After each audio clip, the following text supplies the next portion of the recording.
Welcome back to the sweatshop, boys and girls. In today's video, we're going to be working on this 2003 Mercedes-Benz C230 compressor. I know what you're thinking, boys and girls. Why are you showing us this vehicle? Well, because there is stuff to do on it, and I don't really quite know exactly. But my last Mercedes videos have been terrible, and I am going out on a limb here filming this one because it is a giant waste of time usually. Anyhow, we're going to show you this because back in the day, this was a cool car, on paper at least. Definitely attractive on paper again. From the front, not so bad. From the back, maybe if you had thick glasses and half an eye left. From the side, if you had the two-door, not so bad. And definitely if you had a four-door, it wasn't as bad looking or atrocious looking. Nonetheless, this, friends, the C230 compressor was an attractive package on paper. It touted 189 horsepower and 192 foot-pounds of torque. Of course, boys and girls, if it was mated to the 6-speed gearbox, you definitely had something that you could have some fun with. Potentially, if of course it was working properly, which tends to be the problem with these things. They're not very reliable, and then of course when you have to fix them, the cost is generally astronomical. As far as I remember, this thing wasn't made for the United States, so there's not that many of them around. And then of course when you get a car that is a Canadian market car only, usually what that essentially means is that you don't sell it in the States and it's stuck only in Canada, even though it's sold elsewhere in the world. You're going to be paying huge amounts of money for any replacement parts that you need for the vehicle, which of course is the case with this particular vehicle. That being said, boys and girls, if the transmission would work properly and the stupid thing wasn't such a pain to work on when doing an oil change, especially because of the oil filter placement and the stupid Assist Plus and the fact that it doesn't have a dipstick, it wouldn't be a half terrible car to own. Putting aside the cost of parts, the thing is relatively easy to work on for most of its suspension and braking components. There's no real ridiculousness surrounding it, of course, unless it's not functioning properly, like most of the crap on this car, like the ABS, the EPS, and all that stuff, which is generally affected by poor quality craftsmanship and parts. That being said, boys and girls, if the transmission in this particular one worked properly and the rest of the car functioned relatively decently and it wasn't such a pile, it would be kind of fun to drive. Unfortunately, at the moment, that isn't the case for this thing, and we're going to remedy the issue that it has. For what reason, I don't really know, but anyhow, we're going to put it back on the road. So, yeah, let's talk about why the hell we're fixing it, boys and girls. What we're doing to fix it. Yeah. So, boys and girls, as you can see here, we are doing some brake work on the front of this thing. Specifically, we are replacing our front right caliper, which has caused a lot of heat and damaged one of our rotors. Of course, putting on new rotors, we're not going to put on the same old pads, we're going to put on some new pads. And being that this is a Euro junker, and of course, being that this is a European machine, this thing has a brake sensor. So, we'll be replacing this unless we can save the stupid thing somehow. Most likely we'll be replacing it because they almost always break. Second thing that I've picked up just in case is the brake hose, because, well, boys and girls, of course, if you've watched my videos in the past, you will know that I am a rust belt mechanic, and essentially what that equates to is that anything that you touch on any vehicle will generally make you cry. So it's always good to have parts that you're potentially touching on hand so that you don't cry yourself to sleep at night. Of course, that being said, boys and girls, before we get started with today's video, do me a big favor and hit that subscribe button. Don't forget to hit the notification bell so you never miss one of my new videos. Now, let's get started with this. Now, boys and girls, the indication of a bad caliper is slightly there. It's not as strong as it was because this thing has had some time to sit and cool off. The issue with this particular junker is that the customer saw quite a bit of heat or smoke coming from this side here of his fender, and he also had a wobble. The wobble itself was caused by the warpage in the rotor that was obviously caused by either it sitting or from it it being heated up quite a bit. My personal opinion is that it was there already and then made a lot worse by the amount of heat caused by the seized up caliper. Nonetheless, the rotor's crap and so is the caliper. Now, of course, if you're trying to diagnose this issue on your own vehicle, it may be hard to tell at times, because if you do what most mechanics usually do, which is find a little bit of an incline or decline, essentially a hill of any sort, to see whether your car will roll up or down that hill, and of course with this amount of resistance it will. Of course, it is something you can detect on a hoist that you have a bad caliper, because there is some resistance here. Definitely, at the very least, you will see that you have a bad rotor because it binds up in certain areas. So if we give it a spin here, you'll see what happens. You can see there it locks up at a certain point in the rotation of the wheel. So hopefully that helps you boys and girls not waste money on your Mercedes at home if you sadly drive one of these things. Hopefully you're working on another car and taking these tips in. But anyhow, this, boys and girls, is our issue, and we're going to remedy it with all those parts. So first step, get this thing up in the air safely. Be sure to use a jack stand if you are using a jack, and fire off the wheel. Now, it may be a bit hard to see on camera here, but there is a blue tinge to this, and definitely you can tell that it's been overheated. Now, get yourself a T30 bit, boys and girls, and hammer off that Torx.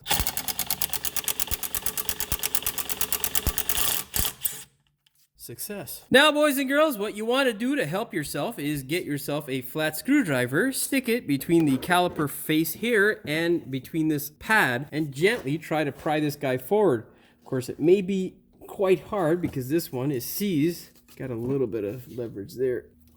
Okay, we got a little bit of play there, so that's good. Now, boys and girls, we can go ahead and remove this junk. Now, boys and girls, whenever removing a caliper, what you want to do before you take the thing right off of the vehicle is, first off, if you have a style where it's a screw-in type like this, generally found on certain American models and European crap, what you're going to do is obviously try to loosen that up first, because if you try to do it by holding the caliper in your hand and at the same time trying to get that thing to move, you will not have a good day. Get yourself a 14 mil or whatever the correct size is for yours, and try to split this thing.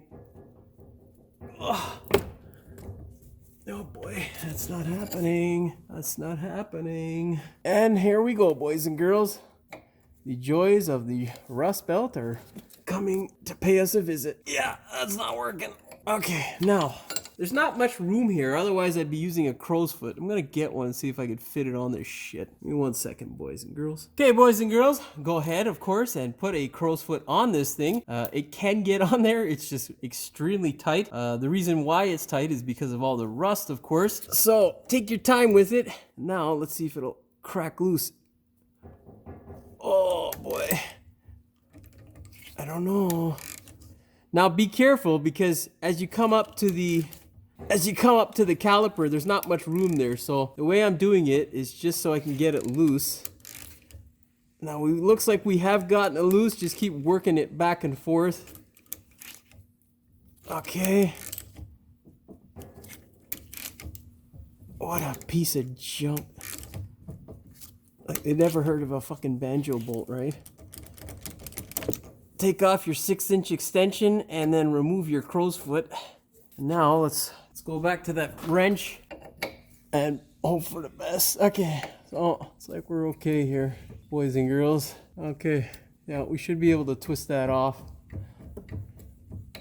Now, of course, if this thing was severely rotted, we'd be sort of screwed. And if we didn't order the hose, we'd be even more screwed. Our next step, boys and girls, is going to be to loosen up and get this contraption out of the way. This here is our sensor that tells us when we need brakes. Of course, there is no sensor yet to tell you when you need a caliper. What we're going to do is remove this so we can transplant it to our new caliper. Get yourself, boys and girls, an E10 socket, and then just tap it with a hammer so we can break up some of the potential rust that may cause that bolt to break. Tappy tap, tap, tap, tap, tap, tap, tap, tap. Grab your 3/8 ratchet and slowly crank. Oh yeah, looks like we have some luck. All right, boys and girls. Looks like things ain't gonna be so bad today. Famous last words, right?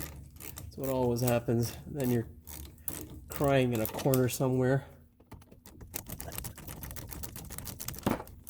The extra percussion does help with loosening up the rust. If you're wondering what rust, talking about that stuff right there. As you can see, the buildup there on the threaded portion of the bolt is what can cause you to have a very bad day. Now let's see if, okay, great, wonderful. Now we'll see if we can get that out. Just loosen this guy or take this guy off.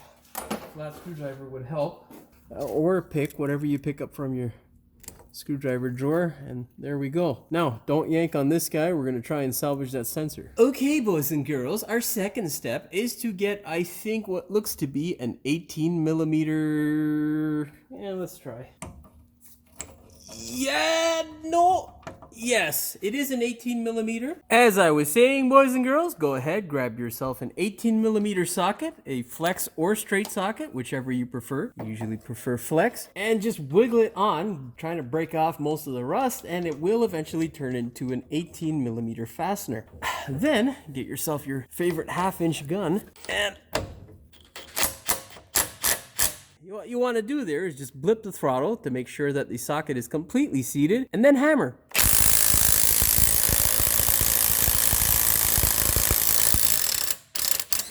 Alright, there we go. Now, if it doesn't want to come out, what you want to do is follow up by doing the reverse direction, therefore confusing it, and then following up with the off position on your gun, and it should come out. If not, there's always torches. Just make sure you have insurance and you can burn this bucket of shit down. You won't have to deal with any of this crap. Okay, as you can see, boys and girls, our braking assembly is ready to hit the floor. Wear a mask because of all that rust type. Now, boys and girls, you may think it is a bit ridiculous to save this, but why wouldn't I try to? I mean, there's pointless to just adding more crap to the planet when this one is completely fine. So, if you are like me and you would like to contribute less crap and save yourself a bit of money, take this here and proceed to do this. Oh shit, the camera's in the way. Give me a second, boys and girls, I'll be back. That is better. What you're gonna do is just slowly wiggle this back and forth, and it should pop out. Okay. Well, that's fucking junk, boys and girls, so we are replacing it. This clip is going to go in the garbage. Once you have your piece of shit sensor out, what you're going to do is prepare for the new one. Release this tab here with your flat screwdriver and pull the connector of the old one out. Then you can burn it or do as you please with it.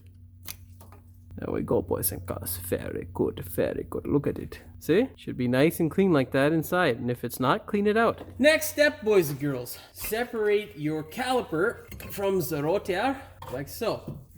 Grab the rotor, toss in the garbage. Our next step here, boys and girls, is to get our wrench and then wind this guy off. Now, if you are doing your brakes like regular, the next thing you would do, of course, is peel off these two 12mm bolts here. I know it's weird, 12mm on a German car. Not very common. Anyhow, peel those off, separate your caliper from your caliper bracket, and then you'll have to clean up your caliper bracket and so on and so forth. I do have other videos showing you all that kind of stuff. I'm not really going to show you that stuff. I'll give you the gist of it, but I'll show you the end product of what you should end up with. Once you have done that, boys and girls, you can then assemble everything and put it back together. Now, with regards to changing the caliper, speed is the name of the game here. You want to make sure, boys and girls, that you are putting yourself in a position for success. So, clear off as much crap and weight as you can. So what we're going to do to make this a little bit easier to handle is take off our bracket. So get yourself a 12mm and then we'll rotate this little bastard counterclockwise in order to spin it off. But have your new caliper close by so that you can thread that piece of junk onto the car. Okay, hopefully that was understood. Now, let me show you how to do it.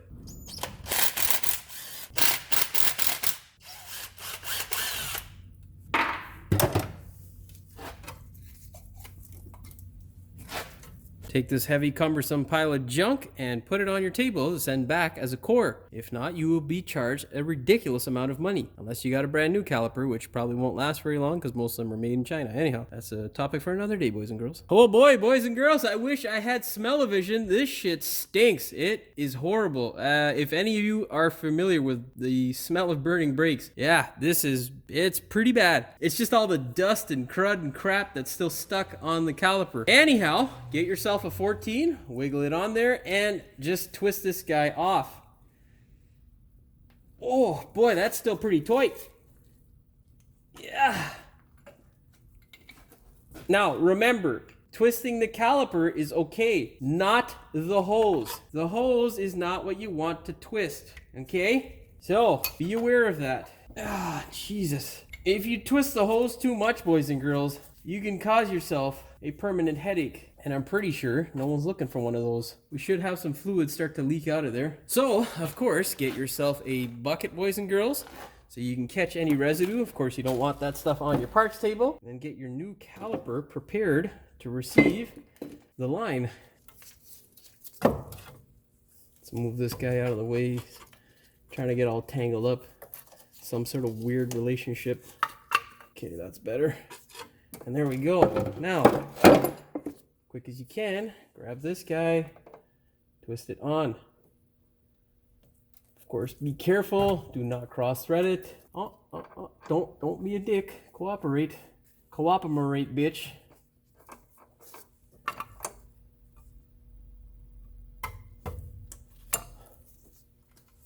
Oh, you.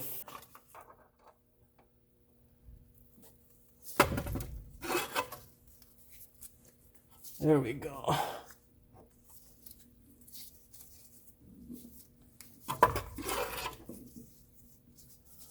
Okay, boys and girls. Now get your favorite brake clean and spray this guy down. Wipe up your hands, because brake fluid is not fun, especially on any painted surface. It's a real pile of shit. Okay, I'll be back.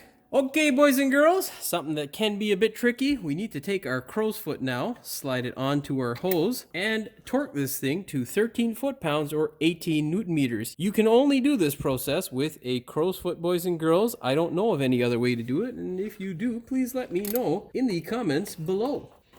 There we go. Grab the caliper firmly, boys and girls, and begin torquing. And there you go. Now slide this whole contraption off. And we can spray it down with brake clean again and make sure we don't have any residue. And now we can start putting stuff back together. Now, of course, boys and girls, it is important to grind your hubs up before you start putting stuff back together. And most importantly, check your bearings, especially if you've had a situation where everything has been extremely hot. Check it for play as well as noise. Well, this thing is silent. And we don't have any play, so we are good to go. Now we just gotta grind this hub up. I'll show you the before and after. That there, boys and girls, is after grinding it. Of course, make sure you employ the use of a mask, eye protection, and hearing protection, so you don't go deaf, blind, or stupid. I guess I don't know what inhaling all these impurities will do to you. Anyhow, get yourself some anti-seize and anti-seize the shit out of your hub, boys and girls. You should end up with a result like this, with a fully coated hub and no rust on it. Now we can go ahead and put on our rotors.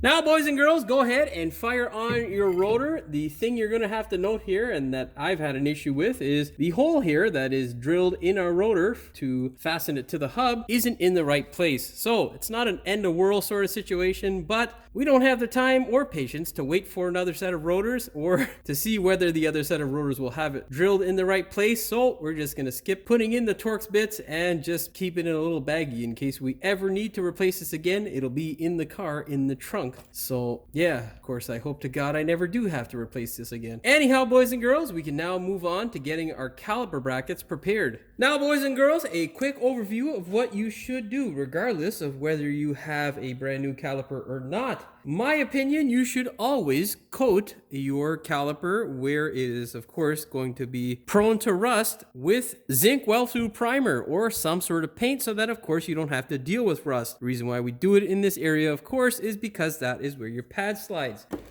Now, of course, before you paint it, if you have a used or caliper that is on your vehicle currently, grind off all the rust that you can. You should end up with a rust-free surface. Then, of course, apply your well-through primer. Of course, that being said, boys and girls, the other thing you want to do, whether it is brand new or not, is lubricate the boot and around the top of the slider here and the complete guide pin if it hasn't been at all, and slide it into place. Make sure when you slide it into place, you let the air out of the rubber boot if need be. And now we can go ahead and coat our caliper. Of course, if you're going to use any sort of aerosol, boys and girls, you should know by now if you've watched my videos in the past to shake well. Always better with the right. And that there, boys and girls, is the compressor of my neighbor there in the background, and I will now pause the video. Of course, it is up to you, boys and girls, but you should definitely employ these steps so that you don't have a headache later on. With your brand new caliper as well, you can lubricate the thing with your grease, or you can choose to use the grease that originally came with it. I just lubricated around the top because the grease is usually good from this rebuilder. Now, we can go ahead and employ the use of our new clips and then slide our pads into place. Actually, we won't slide our pads into place because I don't have the rotors bolted down because our rotors are not machined properly. Of course, boys and girls, just clip your clip into place nice and gently. Make sure you line it up. Do not force it. It shouldn't take that much pressure. If it does, well, something is wrong. Also, be careful. These things like to tear holes in your gloves.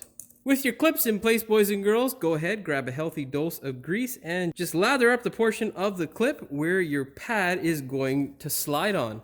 That there, boys and girls, is ready to go back into service. Make sure you anti-seize the bolts that secure that thing to the vehicle, and we will see you at the vehicle to put them back on. Take your anti-seize bolts, boys and girls, and slide them into the holes. Make sure they do not protrude to the other side, otherwise you will make your job a little bit more of a pain in the ass. Should take my own advice. Okay, now grab your bracket and gently slide it into place.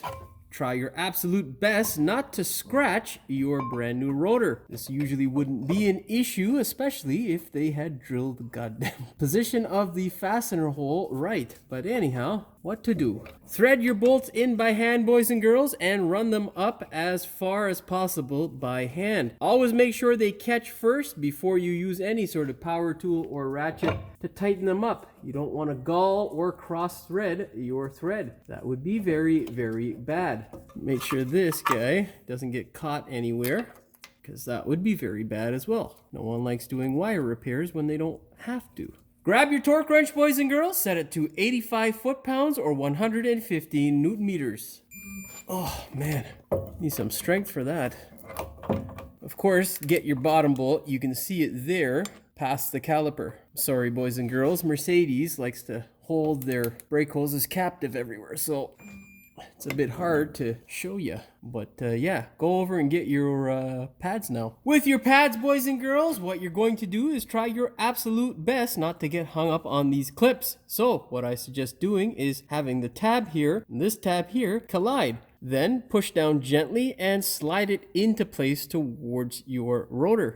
It's as simple as that. Let's do the other side. On this side here, boys and girls, the process is exactly the same. All you're going to do is put your pad into place, but at the same time, you're going to push the rotor into the hub. And then your pad into the rotor. Now, boys and girls, we have an assembly that we can utilize again and stop this car with. Okay, now what we need to do is, mistake, boys and girls. We need to swap these pads around because that's the guy supposed to be on the inside. So, that top portion there holds our wonderful brake sensor. So, don't make that mistake because that was stupid, Jimmy. So, exchange them and then we're good to go. All right. And now we are good to go. Okay, boys and girls, the time has come for us to go ahead and slide our caliper over top. Now, there are a few things that you can do to help yourself in the future. You can use some silicone around the piston here just to prevent corrosion and crap getting in. Most times this is a decent practice and something that'll also help with the vibrations and stupid noises you could potentially get. You also want to put it on the wings here on the caliper in this section here so that you can have the same effect on the outer pad. Now, another thing you want to do is turn these sliders to this position here so that you can slide your caliper in without the sliders bumping up against your caliper. Now, because we have replaced our caliper, what we need to do is take note of the position of the hose. Yes, we've torqued it and it's tight and all that stuff, but there is the odd time that when you go to put it together, it won't sit properly. And if the hose is under strain, we're going to have to find a way to adjust it or replace it. So go ahead, put your caliper in.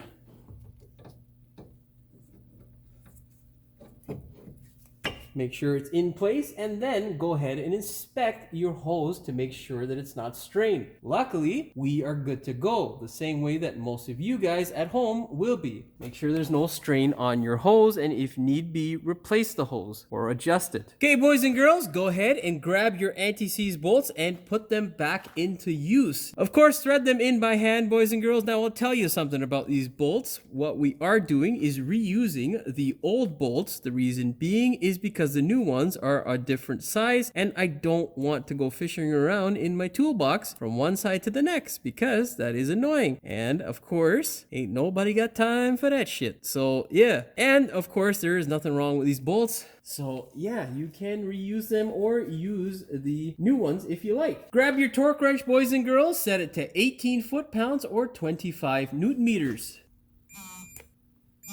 And we, boys and girls, are good to go. Now we can put together the rest of the crap and finally test drive this thing soon enough. Now, of course, we need to route our wiring for our sensor back into place and utilize the bolt. You would have noticed, boys and girls, me taking this thing off if you've watched the complete video. If you haven't, well, go back and watch it. And if you don't want to watch it, well, just take this thing off your old caliper and slide it onto your new caliper. Do not put this thing over top yet, because you do have to bleed this. Now, what you want to do is route this through the caliper like so and into position over here on the caliper. Of course, you should have, if you've watched my videos in the past already, cleaned off the thread on your bolt and anti-seized it so that we don't have the same bullshit ever happen again. Thread it into place by hand. Yeah, let's change the position of this to here. There we go. So put this on this side here and switch this guy around. There we go. That looks more comfortable.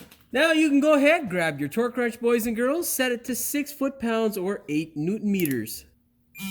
Okay, now we can grab that brand new sensor and plunk it on home. Now, boys and girls, it's very, very important that you're very careful when forcing this stupid thing down into here, because it will break very easily. So, with a flat screwdriver, just push it down. Once you get it to pop, you may hear it a bit. If you don't, not the end of the world. As long as it's snug in there and it's not going to come out, it is fine. As you can see, mine's is snug. The next step is to take this thing here and put it into its new home.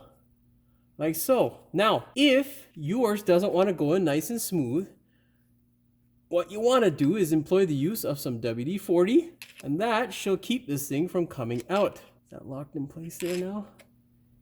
Yes. Okay. And there you go, boys and girls. We have our stupid sensor nice and installed. And now we can go ahead and bleed our brakes. Of course, boys and girls, if you are bleeding your brakes like I am, you will need to access your master cylinder, which means removing this panel here. There are those 2 tabs over there and there that you'll need to twist counterclockwise to remove the panel, and then you'll be able to access your master cylinder and remove the cap. Place the cap up top there and then fill it up with the appropriate fluid. For this application, it is .4. That being said, boys and girls, we have bled our brakes. I was in a bit of a rush and my camera was low on battery, so I didn't bother recording it. How it works is someone will pump the brake pedal until it gets hard. Then you will open the bleed screw, let the fluid drain out, and then repeat the process a few times until there are no air bubbles coming out of your nipple. Of course, if you are doing this and it hasn't been done in quite a while, it is also a good idea to bleed your system completely and get rid of any crap that's in the system. Of course, that can sometimes be quite the task, which no one really wants to deal with. But anyhow, boys and girls, that is pretty much that. We are done with this one. Now all we need to do is put our wheels back on and take this thing for a test drive. And of course, boys and girls, once you have put your wheels on, make sure you torque them. The torque spec for these guys here is 81 foot-pounds or 110 newton meters.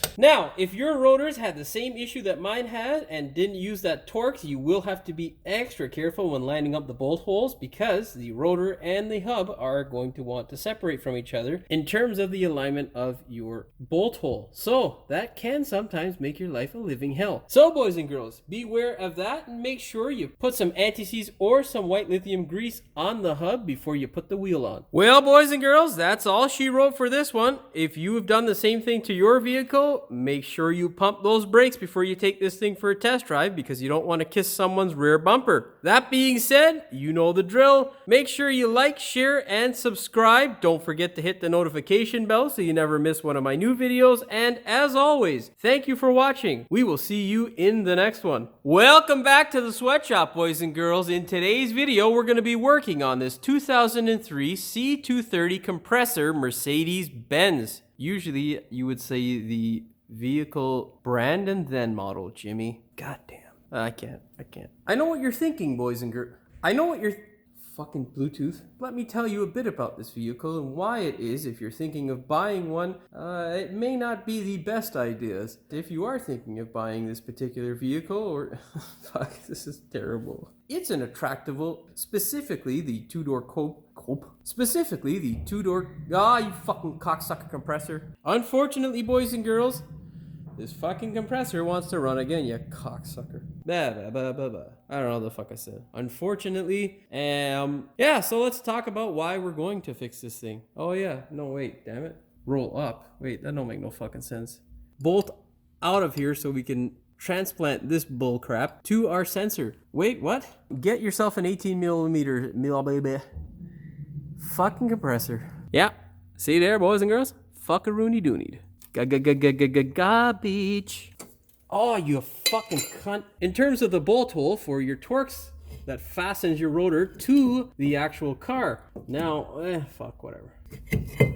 Just lather up the portion of the clip. Always merch. Grab your torque wrench, boys and girls. Set it to 85 foot-pounds or 180. What? Wait. That's not right. Fuck. On this side here, boys. Oh, fuck. Camera. Jimmy. Okay, boys and girls, the time has come for us to fuck. Now, I'll tell you something about the bolts. Did I say that correct? Now, we need to thread back.